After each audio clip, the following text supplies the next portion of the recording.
Welcome to the series My Stirling Single, part 49. After announcing that this engine was for sale, owing to the lack of space in my workshop, the general lack of interest from viewers made me decide to complete the engine in a leisurely fashion. It just needs paintwork and some slight modifications, then it's ready to go. I may even run it, who knows. This really is a thing of beauty. It's extremely well made, and before I got it, it had been in steam and running round a track. It was never painted. If you wish to see more details about this engine, why not watch the complete series from the beginning? Everything on this engine is just loosely positioned, so I'll lift the cab off to have a closer look at things. This is a very well made footplate that goes around the fittings. The running board assembly lifts off in one piece, like this. It's almost like a jigsaw puzzle. This series stalled for a couple of reasons. The main reason being that quite a lot of rebuild work came in, and paid work has to take priority over labours of love. In case you don't know much about the workings of a steam locomotive, I thought it was a good idea to label the parts in the cab.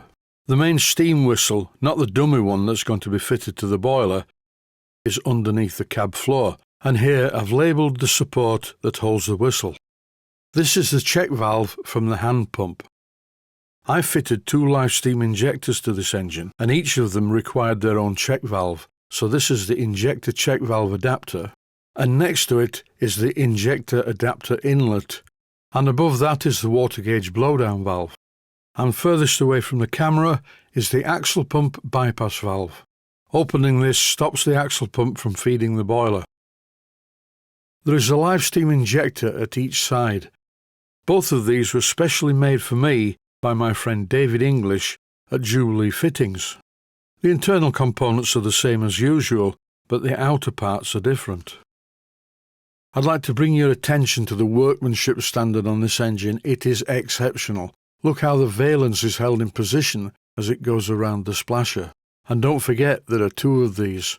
And for the train spotters out there, you will notice that this particular Stirling Single has 11 slots in the splasher, very much like Stirling Single number 1 that is in York Railway Museum. When I turn the splasher over, you can see a maker's plate. I guess that this one's based on number 170. One problem with Stirling Single models are the splashers that fit over the front bogie. Although the problem isn't really with the model, it's just that these are fastened to the chassis, and as the front bogies move, you can get a situation where the wheels do scrape the insides of them if the engine is negotiating a tight radius. Everything on this engine is really well made. Look at the mechanism just to operate the drain cocks, and don't forget there's one at each side. There was only one really bad thing about this engine when I first bought it. The chimney was the wrong shape. So in an earlier episode I showed how I returned the chimney to this shape, and in my opinion it now looks like a Stirling Single chimney.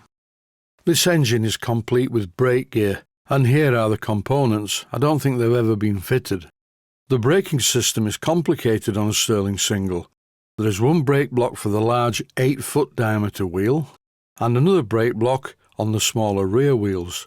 This is quite a tricky thing to fit. I need to make the master brake shaft and linkages, but I really am thinking that it's not a good idea to go to the trouble of making this brake linkage work. If you clamped on the brakes on an engine like this, you'd probably just wear flats on the big wheel. The tender has a fully working braking system which is sufficient to stop the engine from rolling off the area where you're raising steam. My daughter Charlotte gave me these very handy chests of drawers to maximise the space in the smaller workshop. Things like boxes of engine parts can be placed in these, and that is a good thing. At least I will know where to look for them. Here you can see the idea. I've put quite a lot of Stirling Single parts in these cabinets. Why haven't I always had these, and what was here before the cabinet? And here is the answer: an old Hammond L102 organ. You may be thinking, why do I need such an old thing like this, a 1967 Hammond L102, when I have a very high-tech studio absolutely full of keyboards? There's an answer for that.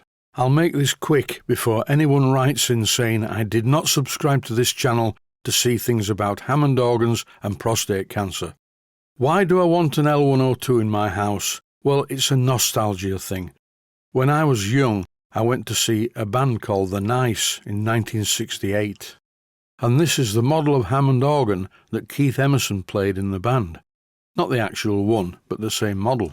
And watching and hearing Keith Emerson playing one of these absolutely changed my life. And just in case there are any The Nice fans listening, this is a Hammond organ spring line reverberation unit, and by operating the on-off switches for the reverb you can get this sound.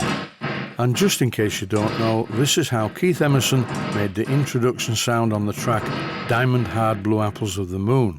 The Hammond organ is now sat in my kitchen, and yes, I know the wall needs painting. There's a lot of things I need to do, and this is one of the really good things you can do when you live by yourself. This Hammond L102, which was made in 1967, does actually work after a fashion, but it's not working properly.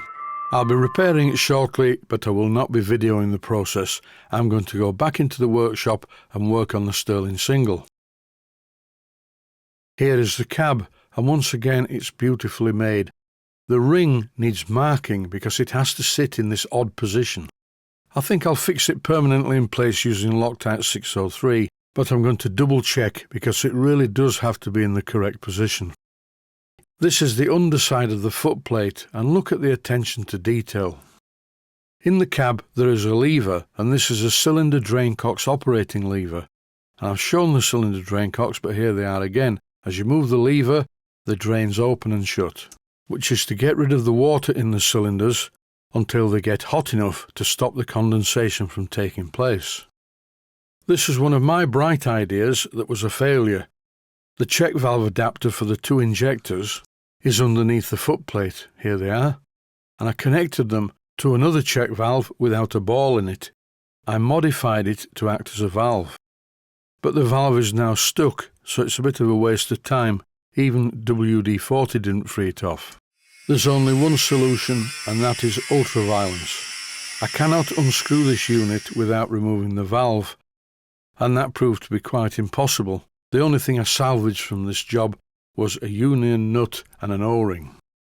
First of all, I cut the hand wheel off, and then I had to cut it further down because I tried to unscrew the thread, but it was having none of it. Now the valve parts have been utterly destroyed, I can unscrew the part from the bush on the boiler's backhead.